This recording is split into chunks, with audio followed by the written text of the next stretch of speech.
Pokoknya sampean yakin pangeran niku kondang. Islam itu dipimpin kiai keliru ya mlaku, dipimpin kiai bener ya mlaku, dipimpin kiai gonta-ganti ya mlaku. Teng TV sering ana berita ustad sodomi, ustad ngene-ngene. Wong ya ora terus gedeng Islam, ya nyalahno ustad iku. Ya ana Islam dibajak, ekstremis ya muni Islam, sekuler ya muni Islam, liberal ya muni Islam. Ya Islam ya baik-baik saja, ora ana masalah kan, biasa mawon. Yo rame ini dunya. Riyen Rasulullah niku rak sae-saene tiyang niku mawon disisipi tiyang munafik.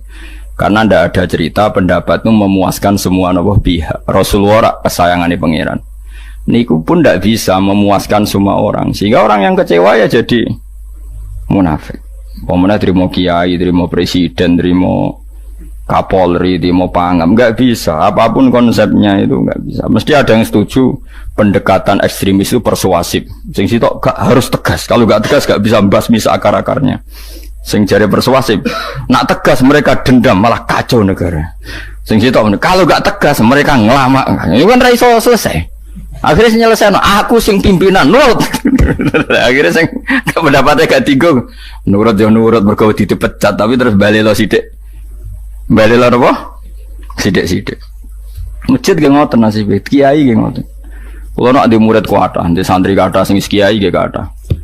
Wono kiai niku sowan kula, Gus, masjid itu ape nganakno zikir Ramadan. Dadi 24 jam full mulai bar subuh sampai sahur. Saking semangat ibadah Ramadan. Terus ibadah ning dia muni takok. Ya nang masjid, Gus. Dadi masjid itu ben makmur, terbaik masjid makmur. Tak omongi. Lah apa ngarit ora ibadah. Apa dadi satpam mergawe iku gak ibadah. Apa nyupir angkot golek nafkah ibadah. Kiai kok goblok kira karuan aja muni ngono. Astagfirullah, itu urusan iku, Gus. Ya urusane urga ke takmir dadi ben keren, pas ke takmir masjid rame ngono. Berarti sing nama baiknya kan kowe. Nak pengiran ra butuh iku, pengiran kepingine seorang bapak golek nafkah. Anake kepingine sekolahan ya satpam teko, ora teko alasane itikaf. Kepingine pangeran ya bis sing tetep jalan, dadi wong sing nyetop iku ana bis aja kok mandek mergo itikaf ayo mending. Kecewa lho. Wis bae ku piye dicapik ra dukung. Padahal kula yo nyucup yo hormat, tapi tetep gremeng mergo idenya enggak keturutan. Ya kula yo ngerti rai-rai ngono iku ya biasa wae, cara kula biasa. Tapi sesuai sadar deh. Buar ngajak wong dora gelem akhirnya sadar jebule ngandel jenengan nggo sembang kula ya suwi wong luwih ngandel aku timbang kowe lah bento tapi ngandel kowe wong aliran sesat ta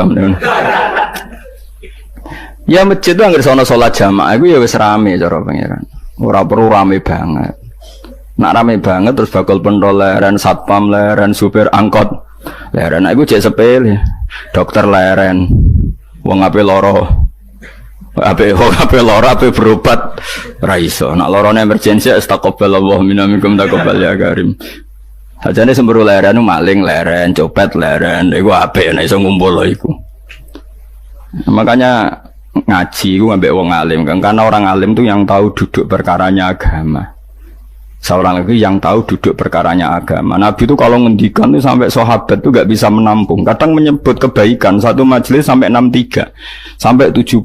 Misalnya Nabi ngendikan al-imanu bid'un wasituna bid'ah. Iman itu ada 63. Terus nyebut terus.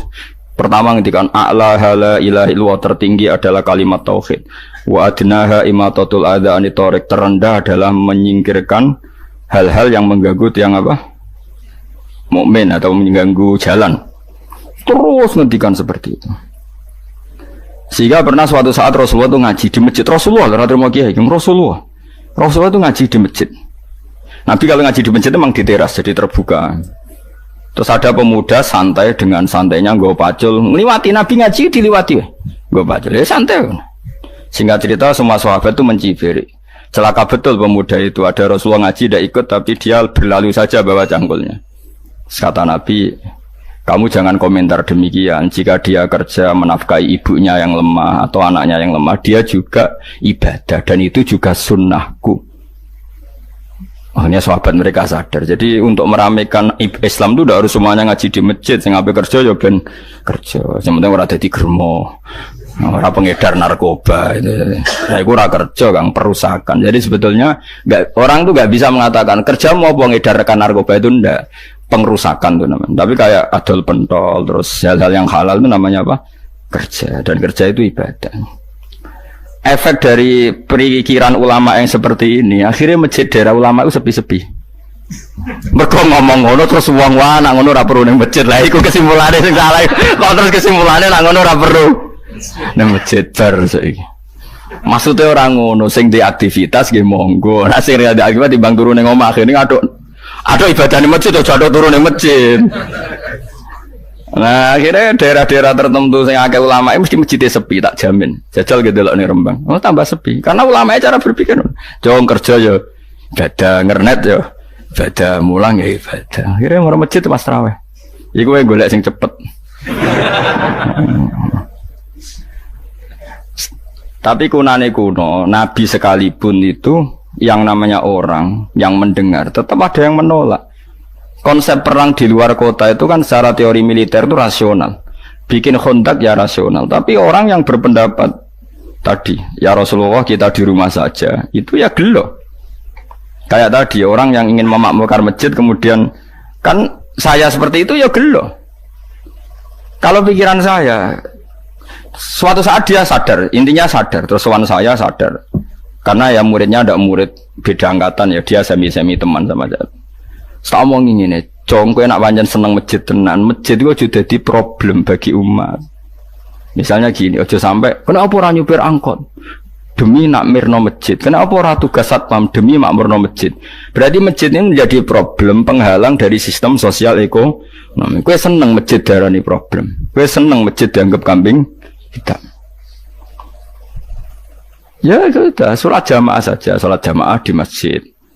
Terus yang nganggur-nganggur ya ke masjid. Tapi kalau yang sibuk ya monggo, asal itu halal ya ibadah. Ketika Nabi setiap aktivitas muslim asal halal itu apa? Ibadah. Makanya kita harus. Nah, tapi kan pendapat seperti ini itu kan kadang dibantah juga. Tapi ke Ramadan Gus tahun pisah, nosok ngejinan rasa setuju. Tak bukti kalau dia hadun nafsi tak tes. Ya wes aku setuju. Syaratnya ketuane takmir ra kowe. Dadi masjid rame pas kowe ra ketua takmir. Isen dene karena dia ingin punya prestasi.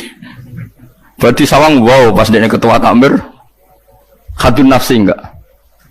Hadun nafsi pasti dia itu cari. Ya jajal pengajian sing gede-gede. Mergo pengurus takmire kok pengen pas era dene tau pengajian geden. Pas gak pengurus takmir terus ana pengajian geden. Wah opo rame-rame bareng. Padahal orangnya sama. Nah itu ulama itu tukang ngomong seperti itu. Mungkin menyakitkan, tapi ulama itu terus ngomong seperti itu. Supaya agama ini dibawa berdasar ikhlas, bukan hadzun nafsi. Bukan kepentingan pribadi. Tapi tentu ulama tetap ngomong, iktikaf ya sunat baik, kerja ya baik, amal lainnya asal baik ya baik. Ngomong gitu terus. Tapi kan mangkal loh akhir ulama. Karena bagi pengurus masjid, baik itu pas Ramadan ya masjidnya rame. Bagi yayasan yatim piatu amal ape ya dikekno yayasan yatim piatu. Bagi KBIH, bagi travel amal ape ya umroh. Ya ora. Jadi tenan kula raguyan. Mana mungkin travel umroh dalil kowe nek ade dhuwit luwih kekno cah yatim kekno masjid gak payu travel. Tapi dalile al umroh ilal umroh kafaratun lima bainahuma. Umroh itu yang mengkafaroi dosa. Jadi dan itu kersane Allah, orang macam-macam pikirannya kersane Allah dan baik-baik saja. Dunia diokal-akali ini ya baik-baik saja. Allah ya tenang aja tetap sugih. Cuma ulama harus ngomong seperti saya. Jadi karena keterbatasan manusia sehingga yayasan yatim piatu mesti ngomong seakan-akan ibadah terbaik yang nyumbang yatim piatu. Nanti yang di travel ibadah terbaik ya sowan Nabi umroh. Nanti sing jamaah thariqah ya ibadah terbaik itu thariqah. Semua dan itu semuanya baik gak masalah, kita ada. Tidak masalah. Tapi kalau memaksa orang lain harus seperti itu dan mengkerdilkan kebenaran hanya surahnya, gambarannya seperti itu, kita sebagai ulama harus melawan. Karena Nabi dawuh kebaikan itu sekian jumlahnya. Terus Nabi menyebut di satu majelis itu 60. Sampai yang diantara yang disebut itu nganti ono sing jorok.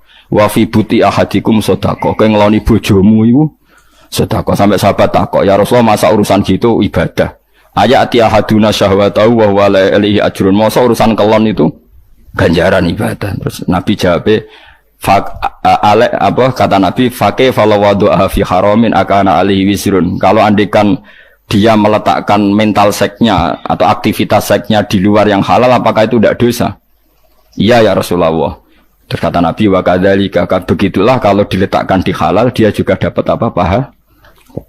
terakhir Nabi ngendikan takufu syarroka anin nas fa innaha shadaqatun minka ala nafsik. Jika kamu itikaf di masjid tidak bisa, adol pentol tidak bisa, jadi satpam tidak bisa, aktivitas sosial yang menguntungkan orang lain tidak bisa. Takufu syarroka anin nas. Yang penting kamu tidak berbuat buruk yang merugikan manusia. Sehingga sampai ada riwayat dari orang sufi, ibadahnya orang zaman akhir itu tidur, karena anak tidur itu gak ganggu wong. Iya, paling bojo tok sepeten.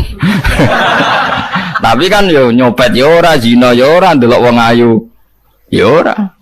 Nah, itu sampai Nabi terakhir nyebut. Dari sekian kebaikan tuh kalau gak mungkin kata Nabi takufu syarroka anin nas fa innaha shadaqatun minka ala nafsik. Sementing kamu tidak melukai atau merugikan orang apa? Sehingga misalnya ulama kok ngerti ada orang tidur di rumah, wong apik, gak ganggu wong. Ono bajingan mati, wong apik, sereso bajingan meneh. Nah, akhirnya masyhur orang krono bajingan mati, kiai tenan ya. Saya ge mayit niku, wong gak siap nih saya. Bajingan sih. Saya padahal ning atine kiai nek mati ya apik dong sereso bajingan dong. Akhir dari bajingane ya wis mati. Lu sekarang ngakhiri bajingan apik ta elek? Apik. Berarti matine elek ta apik? Apik. Maksudnya kiai apik mati ini ora apik wonge. Lah ngomong gak trimo pikirane apik iku. Wonge lagi kiai ndake pinter maksudnya. Apik ngene iki. Ngomong keberatan. Ayo ngomong apik. Ya saya kan wedi yo. Nggih apik. Lah itu ilmu. Jadi ngaji ilmu itu orang harus punya kesiapan pendapat meskipun itu kita tidak siap. Besiwa wasa antakrahu syai'a wa huwa khairul lakum. Pendapat meskipun kamu kadang tidak cocok, bisa saja menurut Islam itu ini lebih apa? Baik, karena tadi kebaikan itu sekian bentuk. Bisa ulang, kebaikan itu sekian apa? Bentuk.